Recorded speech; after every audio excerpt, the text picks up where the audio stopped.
welcome to our immigration webinar on the current and future landscape of migration during COVID-19. My name is Sarah Pettit and I'll be your host for the next hour along with my panel. And I'd like to welcome you all and thank you for taking the time to join us this morning. A special hello to our Melbourne colleagues. We hope you're doing well and keeping in high spirits. I'd like to welcome our panel of experts this morning. We have Samantha Norman, Maree Elliott and Chanesman. We are excited to take you through the impacts the current travel restrictions are having on employers' global mobility programs and the ability to access highly skilled foreign workers. Our panel will take you through the current and likely future impacts of these restrictions for Australia and the economy more broadly. So if you have any questions throughout the discussion, please pop your question into our chat box. I'll be monitoring these during the discussion, and at the end we'll be able to talk through them with the panel. If we do run out of time today, we will prepare an FAQ and send that round to you after the session based on those questions. So before we get into the discussion, I would like to introduce you to our panel. Firstly, we have Samantha Norman. Samantha is based in our Queensland office and has over 16 years experience in the migration profession, having assisted corporate and individual clients in a variety of industries such as IT, finance, health, mining, oil and gas, defense, to name a few. I won't keep going, I'll be here forever. So Samantha, over the last 5 months, has had wonderful success in obtaining travel exemptions into and out of Australia for our corporate and individual clients who are coming here to work or live. Her determination to achieve a positive outcome for our clients is second to none, and I look forward to hearing more from Samantha on the current state of travel exemptions. Secondly, we'll have Maree Elliott. Maree's based in our Queensland office also and brings a wealth of knowledge and experience over 30 years in the migration profession. Maree's experience includes working with large mining organisations, hotel groups, major restaurants, aerospace and IT. Her list goes on too, just like Samantha's. Where she assists employees moving into Australia as well as assisting individuals. Maree is the foremost expert in global talent and distinguished talent visas and assisting highly skilled professionals in migrating to Australia. I look forward to hearing from Maree today on all that is global talent. And finally, we'll have Chanesman. Chanesman and Partners is a specialist firm widely recognised in Australia as Australia's labour agreement experts. The cornerstone of this business is built on Alan's expertise and reputation, and he's been in the migration law field for almost 20 years. He is foremost an immigration advisor, policy expert, and commentator. Alan is the migration industry's most accomplished and knowledgeable labour agreement expert. So I'm very excited to hear from Alan today, as we all are on the panel. So thank you for joining us, Alan. And we're excited to hear from you. If for those who are joining in who haven't worked with me or don't know me, my name is Sarah Pettit. I'm based in Mappion's Perth office, and I've been in migration for 15 years now, predominantly assisting corporate clients with moving their people globally around and into Australia and also out of Australia. And most recently in the last 12 to 18 months, very heavily in the marine sector, assisted by my team in Perth. So I look forward to speaking with everyone today and sharing our insights around all that are travel exemptions, other visa pathways, and what the economy is going to look like and the skilled labour shortage. So I'll stop talking for a change and I'll hand over to Samantha, and hopefully you enjoy the discussion. I just, obviously before we go in, can everyone hear me okay? Is there anyone in the chat box that can't hear me? You can just leave a message. Otherwise, I'll hand over to Samantha now. Great, thank you, Sarah, and welcome everybody. So here we are. Let's have a chat about travel exemptions. So I imagine everybody knows what they are. The borders are all closed. It's a bit tough at the moment. So temporary residents, partners of Australian citizens and residents, skilled people wanting to come in all need to apply for a travel exemption before they can enter. Australian citizens wanting to leave the country also need to apply for a travel exemption to depart. Those are quite tough to obtain. And I have to say, we haven't really had a lot of involvement with outbound exemption requests. It's primarily been the inbound that we've been looking at. So policy is still evolving. It's a bit of a fluid space to be working in. There are some positive changes that have happened more recently that I'll go through in a little bit. But between beginning of February and late June, there have been around 10,000 outbound exemptions approved and 10,500 inbound exemptions approved in that space. So 6,700 of those were related to transits. Sorry, I've just been asked to move over a bit because you can only see half of me. You want the full experience. And 1,740 have been for compassionate grounds, which then leaves, this is the statistical exciting part, around 311 for critical skills for medical professionals, 890 critical skills that fall into the other category, and 165 on average for business leaders, diplomats, students, medevac patients, temporary protection visa holders, and safe haven visa holders. But the focus today is primarily on the critical skills sectors and what that looks like and what you need to do. So Sarah could tell you at the end all about Maritime Crew. So Maritime Crew and airline crew are automatically exempted. But for Maritime Crew, that usually only applies when they have a Maritime Crew visa. So if they're on a 400 or a 600 visa, it all goes a little bit pear-shaped. And Sarah and our very experienced Perth team have become our experts in that space. But critical sectors and critical skills, the ABF has put some fairly good guidance online now. So the circumstances that would generally meet the requirements for a travel exemption include people invited by the federal government to assist with COVID-19 or by a state territory government, people providing critical or specialist medical services, people with critical skills that will help maintain the supply of essential goods and services, people delivering services in sectors critical to Australia's economic recovery where there is no Australian worker available, and that part is quite important. People providing critical skills in religious or theology fields, or someone whose entry would otherwise be in Australia's national interest. And that sort of falls into a slightly different policy area, I would think. But as Sarah said, we've helped quite a lot of clients in recent months. We've needed multiple attempts in some cases, but for the most part, we've had good results, and you know, we've got a pretty healthy approval rate. So you know, we're developing our expertise on the run, much like immigration is developing its policy on the run.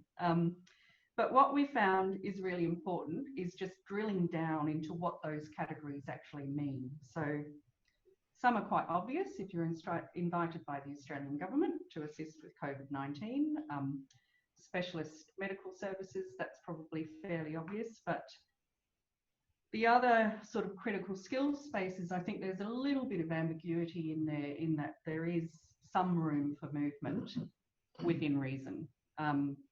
So critical skills required to maintain the supply of essential goods and services, there isn't a restricted list as such, I don't think, but the eligible industries are listed as including medical technology, critical infrastructure, telecommunications, engineering and mining, supply chain logistics, agriculture, primary industry, food production, and the maritime industry.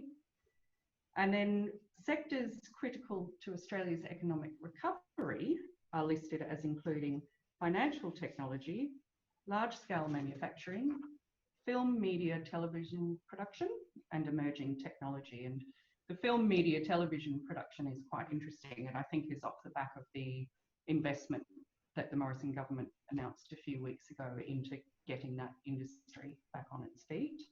But in those sectors, there is an expectation that there would be no Australian worker available to do that work. And I think that scrutiny will only increase as unemployment keeps rising as well. So those are the primary focus industries. But like I said, I don't believe they're meant to be prescriptive as such. And we have had approvals come through for clients that don't necessarily neatly fit in those sectors.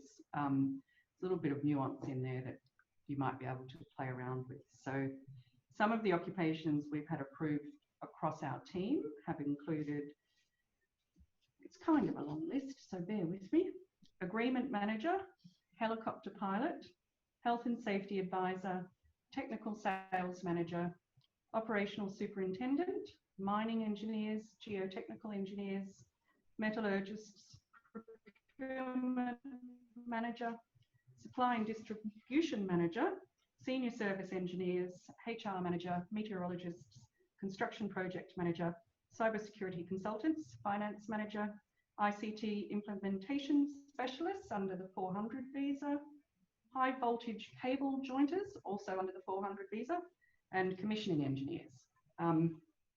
We've also received approvals for non-resident spouses of Australian citizens wanting to come in and reunite with their family, but there's a lot of talk and chatter around that particular area at the moment because there's been a lot of refusals, and there are a lot of families of Australian citizens still stuck offshore trying to come in. But I believe Michael Outram this week said he's going to start reviewing the decision-making processes for those cases. So most of the approvals that we've had have related to TSS 482 applications, some for 400 visas for short stay specialists, and some for direct entry permanent residence applications. But in each case, they've obviously been offshore. So I have seen some chatter that employers should just give up on trying to get people from overseas in the current climate, but I don't think that's necessarily the case. If you know you have a really genuine need for someone from offshore, if you've tested the market, you know you can't get those skills here, then it's worthwhile considering still proceeding. You just need to look really carefully about whether there's enough merit to support that process. So you need to factor in time. So really hard to advise people at the moment on how long it would take from identifying a candidate to actually having them on shore. There are backlogs building within the processing centres, but priority is being given to offshore applicants who have a travel exemption. If you're confident or reasonably confident of approval of the travel exemption, lodge the visa application, lodge the travel exemption request. When you get the travel exemption request approved, then you use that to ask the processing centres to finalise the visa applications for you. And that's been quite good. It's sort of a long lead in time, but when the ABF exemption comes through, we've found emailing the TSS teams in particular, it's usually 3 to 5 days for the visa approval to follow. They can help for 400 visas in having biometrics waived as well. Some posts will consider that if the travel exemption is in place, then that automatically negates the need for a biometrics test to be conducted, because in certain locations, applicants just can't get those tests done at the moment. So what you generally need to look at, and what we believe the overarching consideration is that the circumstances supporting the request outweigh any potential risk to the Australian community. So you really have to have a well-articulated argument as to why this person should be given the travel exemption. And it's a bit like War and Peace. You have to put together quite a good story. Less is more does not apply when you're applying for a travel exemption. So if you think you've got enough information, add a bit more. Anything you can find that would show the contribution that the business is making to economic recovery, the skills the person has, if it's a growth industry, if there are, well-documented historic shortages. So even though unemployment might be rising, you still may not have, a pool of talent in Australia that you can get these skills from. So what else have we found? Financial impacts on the business, that's probably good to look at. Like, will there be any if you can't fill the role? Will you not be able to deliver on a project? Would there be job losses for locals if, you can't fill that vacancy, if it's a growth or strategic role that will help build your business? We tend to just, bombard the travel exemptions team with as much information as we can, and hope for the best. And so far so good. They've all been getting approved. As I said, some will get refused. Try again with a little more information. So what happens when you've got your ABF approval? It's not all over, because it depends on where they're going in Australia. So as we all know, living here, it's like having 8 different countries in one at the moment. You can't just pop across the border and have a little holiday. Like my Lennox Head plans for the September holidays are off the cards. Boo. But for people coming in from overseas, so Western Australia is a good example. You'll have your ABF exemption approved, but then you also need to get approval from the WA Police Commissioner for those people to enter WA. So you need to do that after ABF approval, but it's just another process to follow. Generally, I think if the ABF approval has come through, the Western Australia approval should follow without any issue. Really important to let people know to expect 14 days quarantine, to expect, to be met by the various state police authorities or ABF officials, to be escorted from airside to hotel. And there are some difficulties. Victoria's not accepting international arrivals. So if you've got an approval for someone to come in, you'll have to bring them in via Sydney or Brisbane, wherever it may be, and then look at domestic relocation once they've done their quarantine. Tasmania, I think, is also pretty much closed, but it does have similar exemptions to the ABF for critical skills and sectors.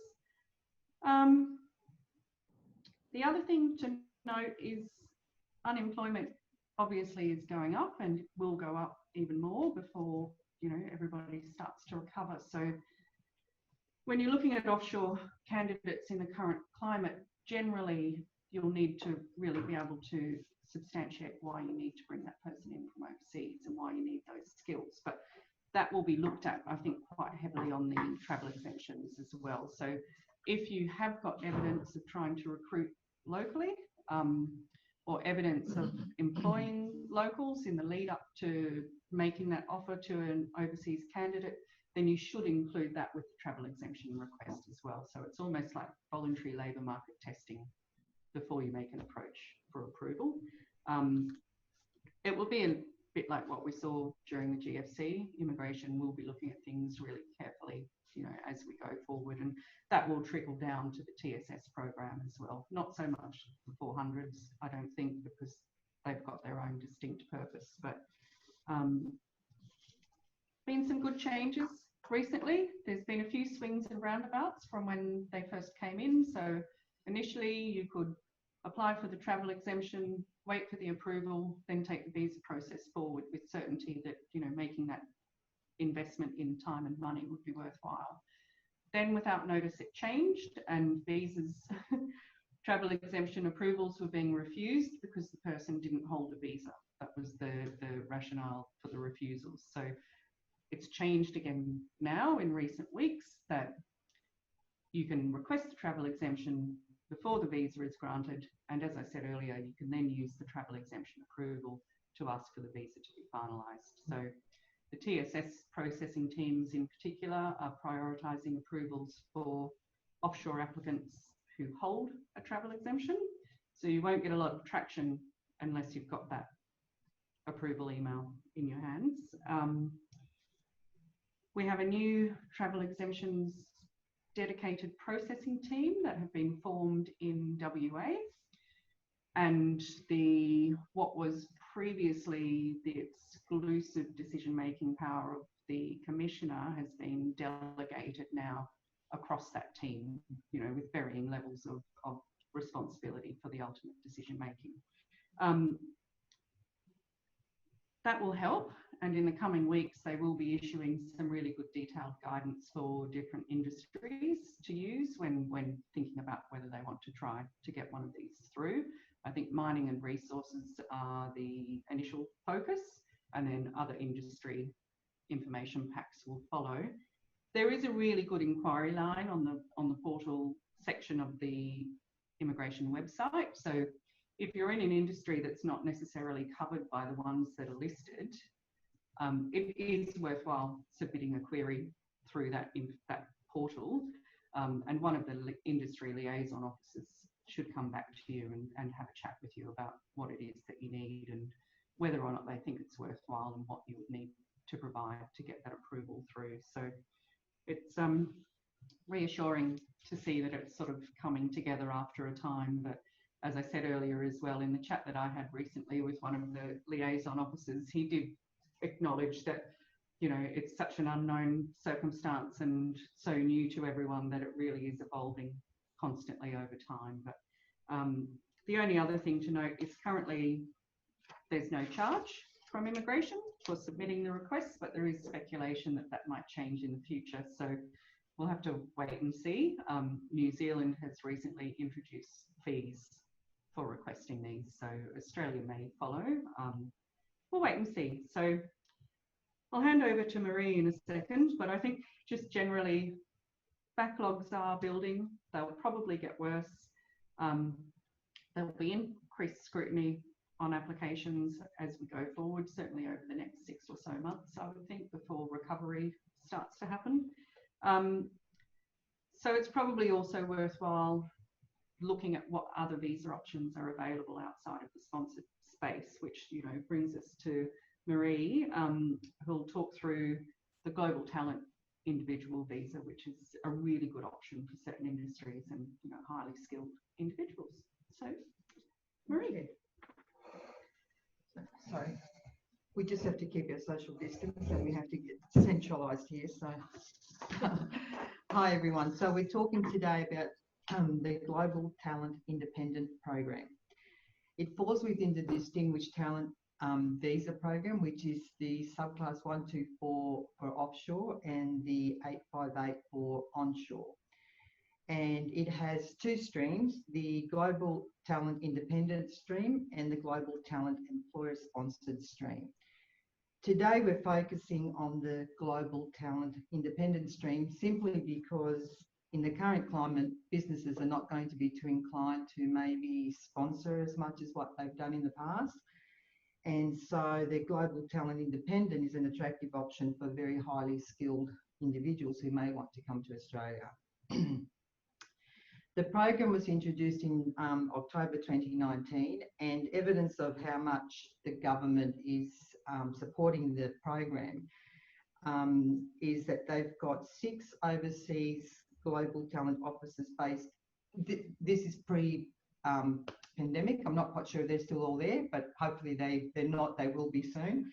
So they were based in Berlin, Dubai, Santiago, Singapore, Shanghai, and Washington. The benefits of this visa is that it's a permanent visa and it's processed under the Distinguished Talent Visa Program, as I've mentioned. There are no restrictions on age or occupation. So, you know, for anyone that's over 50 that thinks that their options have left, if they're highly skilled and if they've got a nominator in Australia, they can still come in.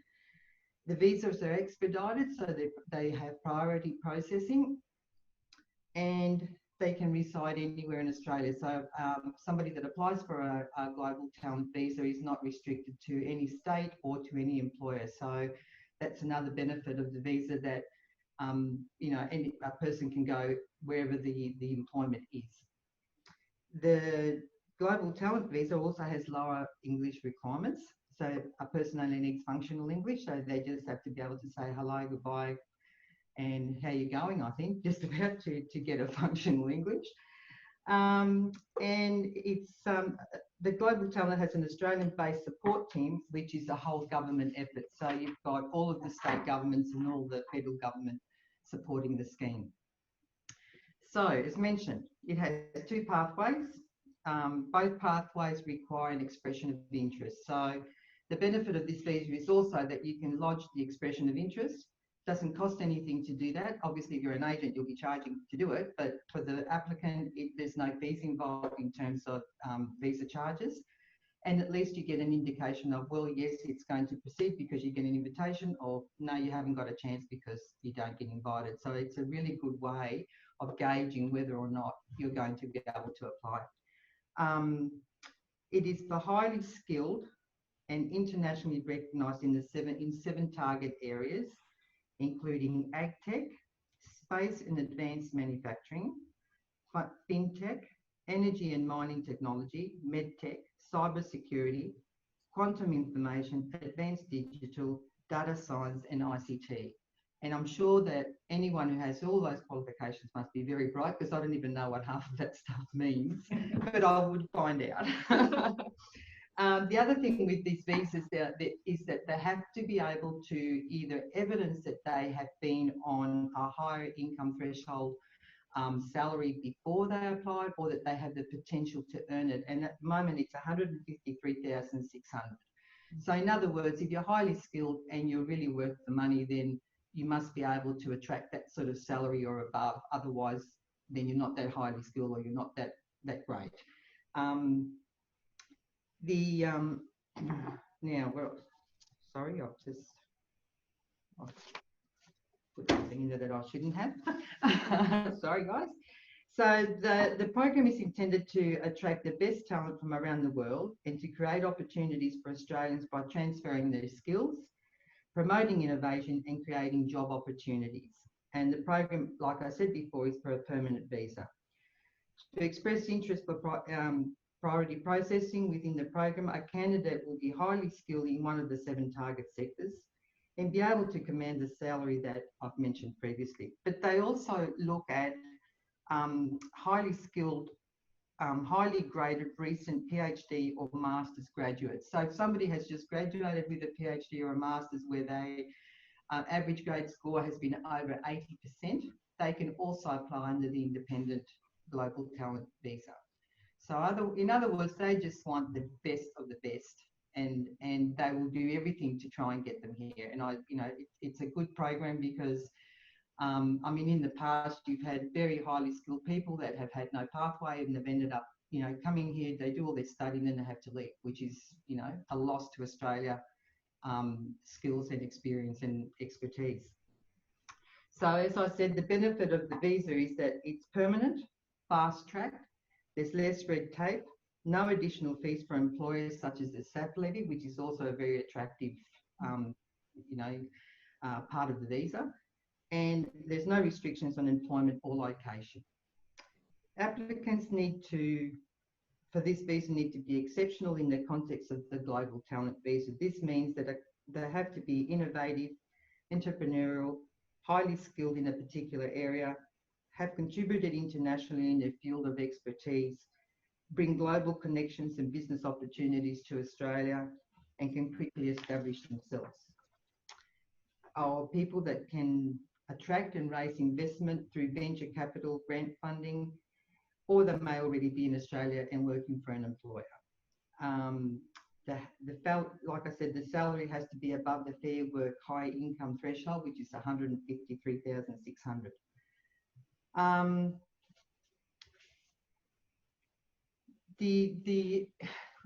When you talk to anyone that is interested in this visa, they have to have an Australian nominator. So in other words, even though they're an independent global talent, they still have to have someone in Australia that can say, yes, we nominate this person. The nomination just means that someone in Australia who is able to themselves be recognised as highly skilled and highly recognised must be able to say, look, this person is amazing, we want them in Australia, these are their qualifications, this is their background, this is my background, and this is why I'm qualified to say that this person should come in.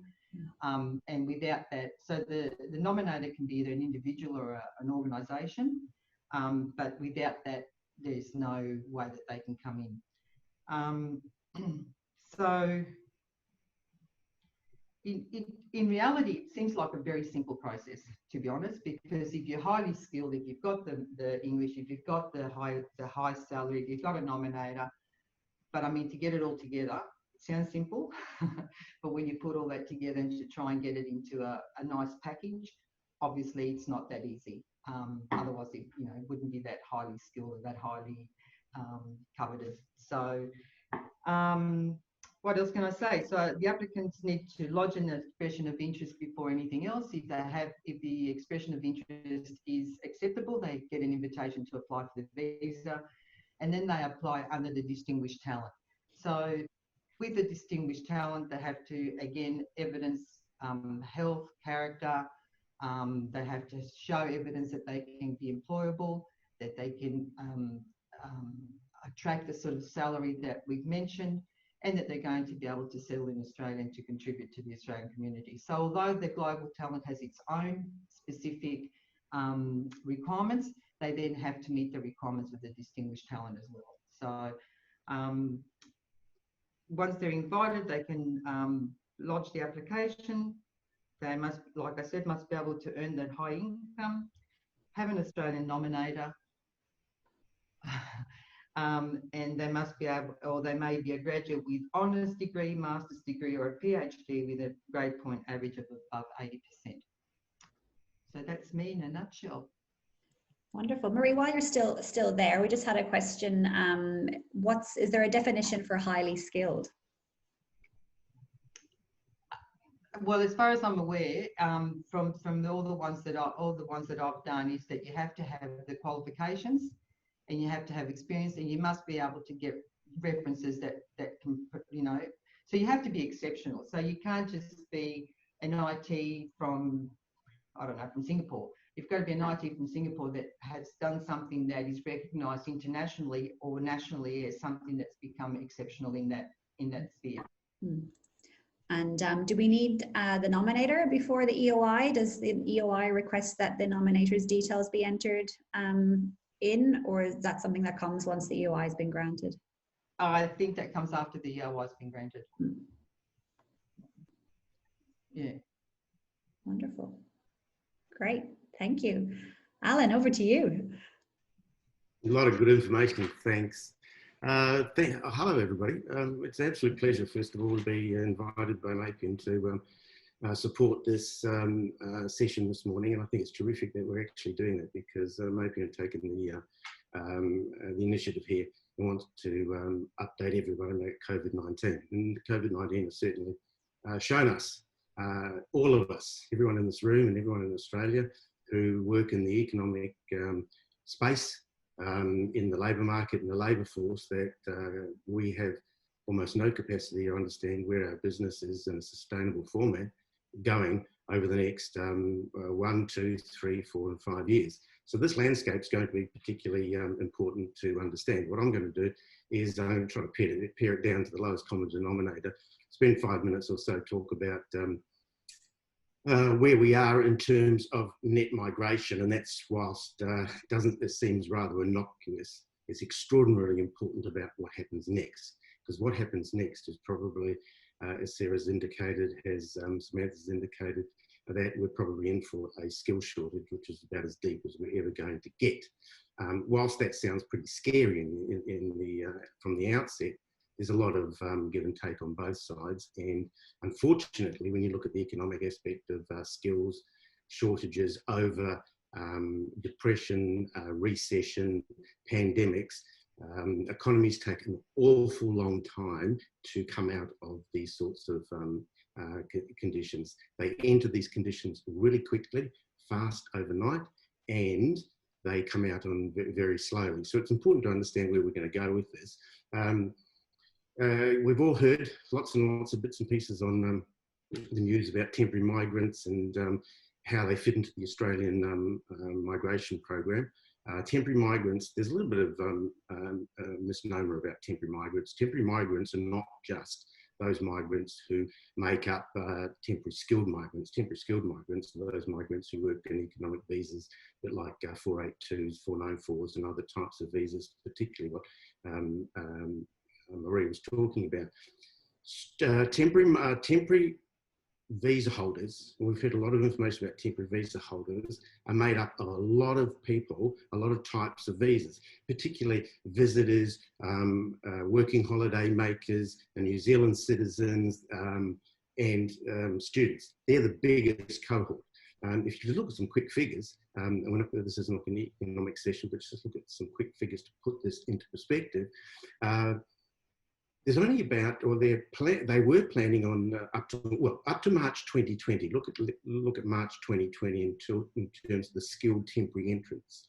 those 482 visas, 494s and other visas, there was 139,000 to the year in the program approved. That's not an awful lot of skilled migrants. When you look at a skilled migrant list of in temporary skilled entrants of 139 in an overall workforce, Australia's overall labour force, it's not an awful lot. What's going to happen next, though, is the predictions are going to drop to 93 at the end of December of this year. So we're going to move from 139 approvals already to probably an end rate to December 20 of 93,000. So when we talk about all those temporary visas holders going home, a lot of them were students, a lot of them were visitors, a lot of them were New Zealand citizens. And when you look at the whole NOM or the net migration movement, it's pretty telling. Since March, we've been losing about 34,000 temporary visa holders, that's all temporary visa holders, per month. If that was equated to a 12-month period, that would be 400,000 people. That's actually the number of, slightly less the number of students there are in Australia. So what we've ended up with, when you're looking at net migration, you've got to take the difference between the number of people arriving into Australia to the number of people departing. So that 34,000 a month since March for those 4 months, that's an overall net movement outcome of negative 110. So we're already 110,000 behind the 8 ball before we even begin. That's going to put in a problem. That's a potential problem for the government, because their net migration prediction for the government for 2021 was going to be positive 31,000. We're already at negative 110, and they were predicting 2021 at 31K. That's not going to happen. That is extremely optimistic and is completely unachievable. What that's going to end up with is massive skill shortage. Now, you've got to offset skill shortages with labour market. That's the supply and demand of employment of labour in the labour market. And you've got to offset that to what they call the labour force. Those are the people that are able to work or want to work or not able to work in the labour force. So if you end up with a situation of negative, and that's sustainable, what you end up with is a big cohort of what they call inactive labour force. Those are people that have skills that don't have enough skills, so they can't get jobs. People that have the skills but don't want to work in those jobs. Those people who have some skills that need to be upskilled and retrained.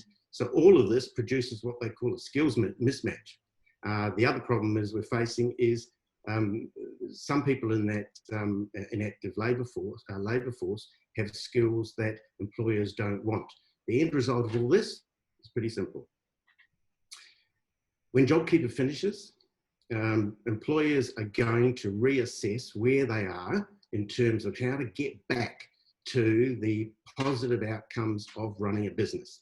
So they're going to make a decision when JobKeeper finishes to, are they going to keep some of what they call their marginal jobs? So those people who are already still employed through JobKeeper, when JobKeeper is finished, there will be a good degree of employers saying, well, we actually don't need those now.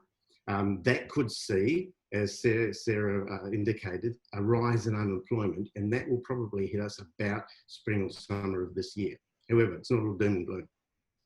It's not all doom and gloom because whatever you do, you need migrants for productivity, sustainability, growth of economy. You also need migrants to build populations.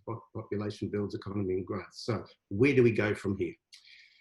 In late March, I had a discussion with the Commonwealth in Canberra about COVID, the impact of COVID, and where we're going next with employers. And that cohort of temporary migrants, which is the skilled temporary entrants. These are these 139,000 and the predicted 93. I mean, they're predicting less than 100,000 people. It's not a big deal. Honestly, seriously, it's not a big deal. It's not a big deal to the skills to the skill shortage we're going to find. There's arguments, and you hear lots of stories from politicians on both sides saying we're going to end up with 1 million people unemployed. Well, 1 million people are not going to go back to certain jobs. Either they can't go back to those jobs or they don't want to go back to their jobs. And as employers, everyone in this room will know there's going to be a certain number of those people, Australians, who were on JobKeeper, lost their jobs, and are going to go back into the workforce. But we all know what's going to happen next. A good majority of those are going to stay 10.5 minutes, and only just so they can get a job, can get some money, and then they're going to move on. And they're going to move on quickly when they eventually find the job that they want, the job that they can do, or the job that they like. So we're in for a rocky road, effectively, probably until February, March of next year. I asked the government where we placed with sponsorship agreements for employers. The message that I got from the Commonwealth in March, and as late as last week when I spoke to the Commonwealth again, is that it's very important for employers not to stop the process of putting in place post-COVID-19 measures that can produce a sustainable and strategic model for them to move forward to sponsor people in occupations they can't at the moment because of travel exemptions or because of the labour market and the labour force. These types of overarching agreements that maybe will help you with are things like standard business sponsorships and other components where you need your sponsorship agreements in place, and you need in place now. One of the issues the Commonwealth put on the table was the fact that post-COVID-19, they're expecting a proliferation of, this was a comment in March, they were expecting a proliferation of post-COVID-19 applications for, or submissions for overarching sponsorship agreements. Interesting comment last week was they haven't seen that. What they have seen is that an ever increasing amount through March, April, May, June, July and onwards. And they're absolutely surprised. But as I pointed out to them, and we had a nice discussion about this, that's not surprising because people need to get these sorts of overarching agreements in place now. If you don't, the message from the Commonwealth is that you could be behind the 8 ball quite seriously in terms of having those agreements approved and moving on. So if you're an employer thinking about a sponsorship approval of some agreement of some sort, like a SBS, standard business sponsorship, or anything else, and even and not stopping there in terms of what Maree's talking about and Samantha's talking about, you need to get them in and get them in now and set yourself up. One of the areas that Nathan's asking me to speak about, of course, is the labour agreement framework. That's extremely important. It was originally, in the format it is, it was originally brought into the system in 2007. It sort of bubbled along quite nicely, quietly until 2012, where it was overhauled. And then recently, it's now become the go-to, or one of the major go-to methods of approving 482 visas, 494s and other visa types, including those DAMAs or designated area migration agreements with states and regions in states and territories. The beauty of a labour agreement is similar to standard business sponsorships. They have terms of operation, and that's 5 years. So it's really important to make sure you have a sustainable business model. Having a sustainable business model is a lot easier said today than it was in January or this year or December last year. A sustainable business model is extraordinarily difficult to come up with in the COVID environment especially. Messages that came out of the Commonwealth on last week was something that both a number of people have spoken about already. Labour market testing. The minister's portfolio has had specific directions from the minister to look very carefully at labour market testing, not labour market or advertising as you know it. Not just advertising to meet the legislative requirements of the here and now. In the migration space, we often, and are forced to deal with matters of here and now and not those matters in the never never. And that's because it's difficult to provide quantitative data in terms of bringing the never never into some sort of alignment with what's happening here and now. However, for you to get your sponsorships across the line, to get your visa applications across the line, the government in this environment have sent out the message quite specifically via the minister. They want to make sure that this is not at the behest of Australian workers. So whilst they're still processing standard business sponsorships, overarching agreements and labour agreements, they're doing it where the applicant or the submittant has proven that they can meet the requirements, not only of the legislative requirements of advertising, but more importantly, the advertising to make sure that they can't find those skills in Australia. One of the things that they're looking at with advertising is pretty simple. There's two things. One is the legislative requirement to do it immediately prior to submissions and so on and so forth. The next thing they want to make sure is that any particular organisation proves that they have advertised for at least 12 months where they can. They may not have done that advertising in the correct format that meets the legislative requirement, but at least they've gone to the market. So what they're making sure is that to prove labour market testing, they're now going to go back through a domestic recruitment summary given to them by an employer of at least 12 months. In that process, they're going to have to be, they need to be sure that it's ongoing and continuing and meets the genuine criteria. So once your labour agreement or your standard business sponsorship or your visa application is lodged, it is really very important to make sure that the advertising continues, because if it's not continued, you fail the genuine criteria. And there's been very clear directions from the Minister to his portfolio, the Department of Home Affairs, to ensure that post-submission of an application or whatever it may be, that case officers now get labour market testing since the submission. So they'll come back to you and say, give us your latest information. If you can't prove it, unfortunately, you fall down. Labour agreements fall into a slightly different space, of course. They're still very heavily geared around a number of key pieces of legislation that deal with labour market testing, that deal with market salary rates, that deals with salary and equivalent terms and conditions of employment.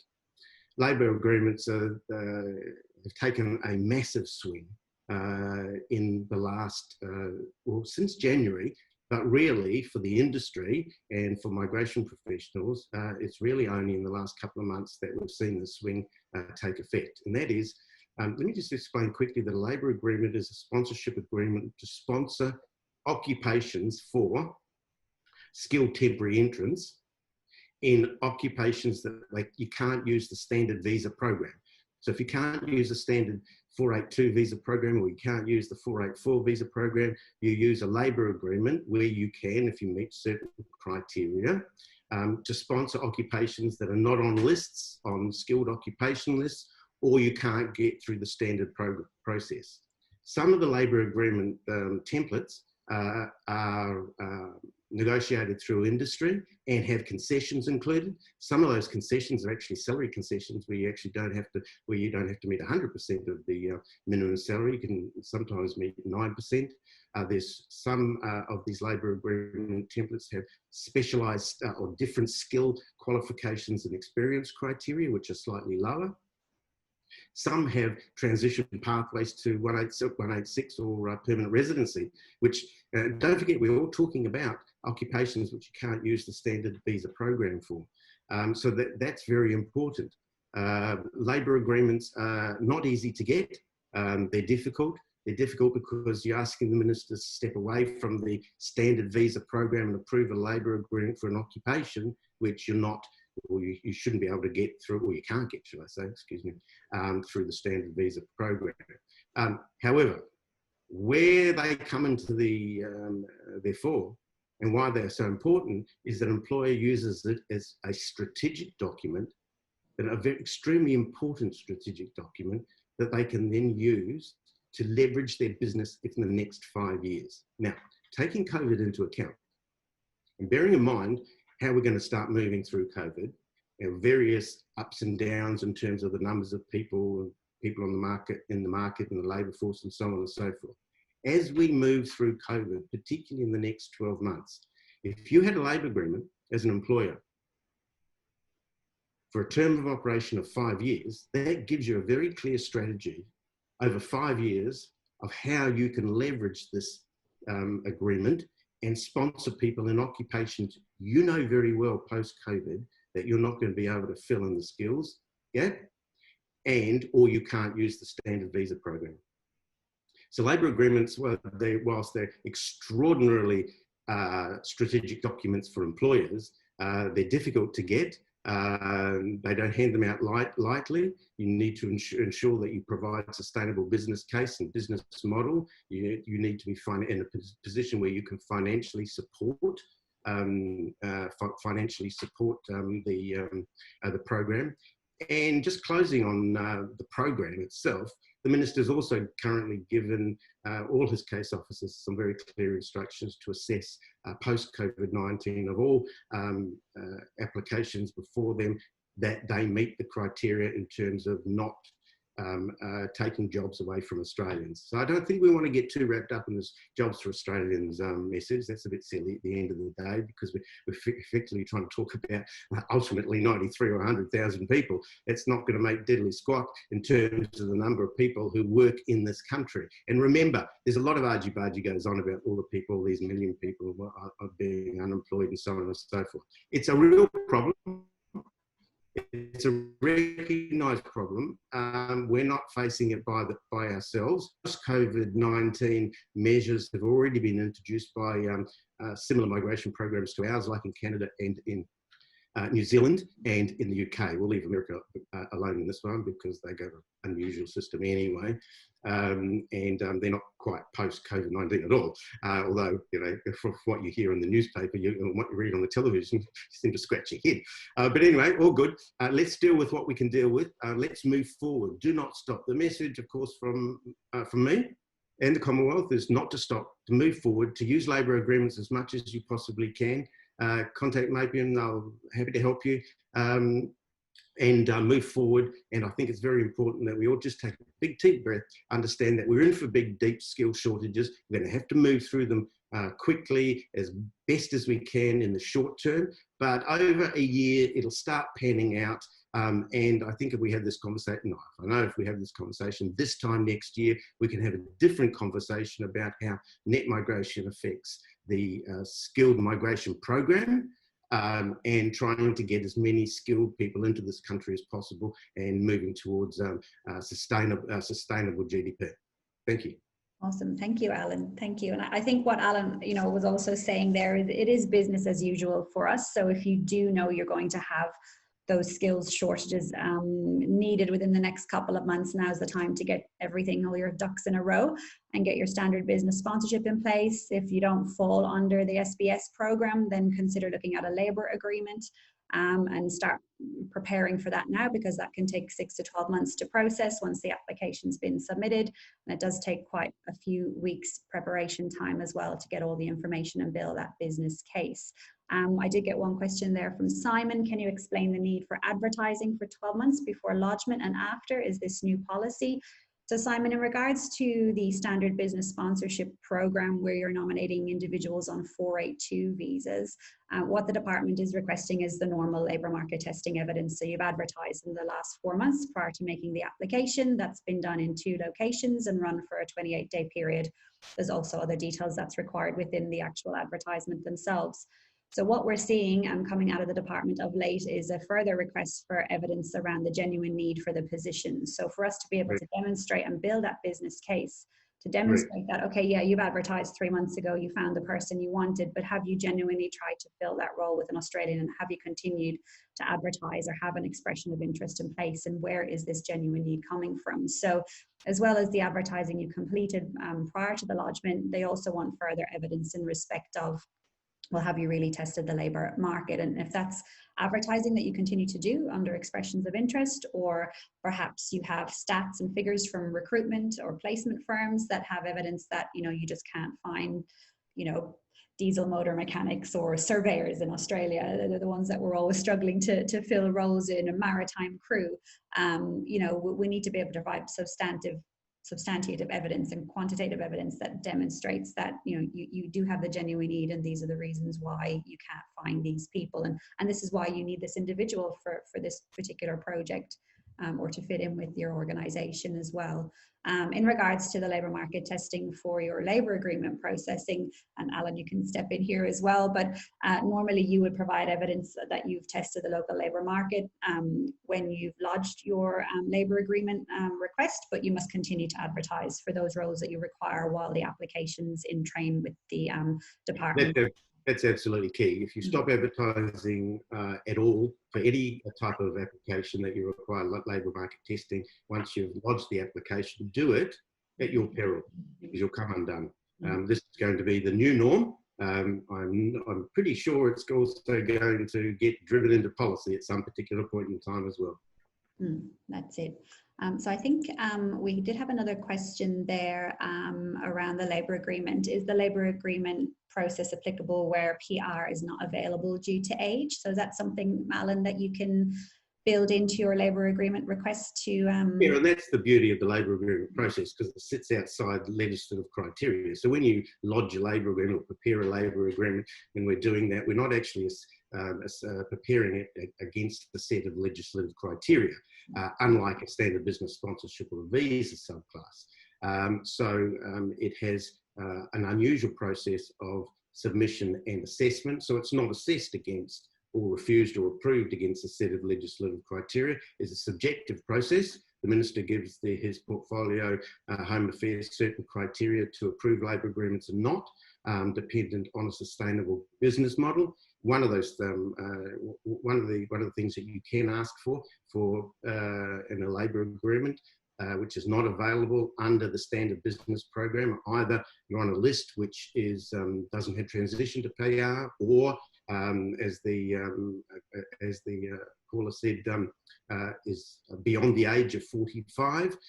You can request a through a labour agreement age concession, again through a sustainable business model. However, if you do that, you take away the power of the Department of Home Affairs to approve it. It'll go straight to the Minister, because all concessions are requested go straight to the Minister. The ministers can, again, through his MU, ministerial unit, can either approve or refuse a PR request. But unlike the Department of Immigration, any ministerial request is not bound by time. So it could take anywhere from 1 week to 1 year to 2 years. So just bear in mind that and probably you'll find under the circumstances of COVID, some of those PR requests are going to take a little bit longer, but yes, you can do it under a labour agreement. Wonderful. And Casey, just on your comment as well, so there is an age exemption criteria that can be met for those progressing from a 482 to a subclass 186 employer-sponsored PR under the temporary residency pathway. So if you do have someone sponsored under your SBS on a 482 who has got an occupation on the medium to long term or the regional occupation list, there is an age exemption criteria for those who are over the age of 45, whereby they must spend 3 years working for their nominated employer in their occupation while earning the Fair Work High Income threshold. So if you do have an individual over 45 who's earning the Fair Work High Income threshold, they'll have to have served 3 years with you guys. I'll just comment that in the labour agreement space, there's multiple types of labour agreements that have different types of age exemptions. Some of them are 50 years of age, some of them are 55, some are 60. I've just got to mention two things. One thing, because I don't want to hold anybody up. Age exemptions are all pretty important at the end of the day. The ideal snapshot under the skilled migration program is someone who's between the ages of 25 and 45, have skills, employment that they can bring to Australia, and that they particularly have knowledge that they can transfer to Australian workers and upskill and uptrain them. What you're going to see today, and moving forward in the next 12 months is a number of industry labour agreements that have multiplier occupations. In other words, we've got one out at the moment. For the horticulture industry, there's 31 occupations there. This is a big list, and that's going to become the norm in the future. Awesome. So does anyone have any other questions? I think we've answered the questions that were in the chat box. I see the time has now come to an end. So it is 9:30 here in Perth, 12:30 in the Eastern States. So I do appreciate everyone attending and hanging in to listen to our panel of experts. I do hope you've enjoyed this session. Any questions, please do let us know. We will be sending an email out tomorrow, just looking for your feedback and providing you with a link to the recorded session if any of your colleagues did miss this session. So I do appreciate your time again. Enjoy the rest of your day, and thank you. Keep safe.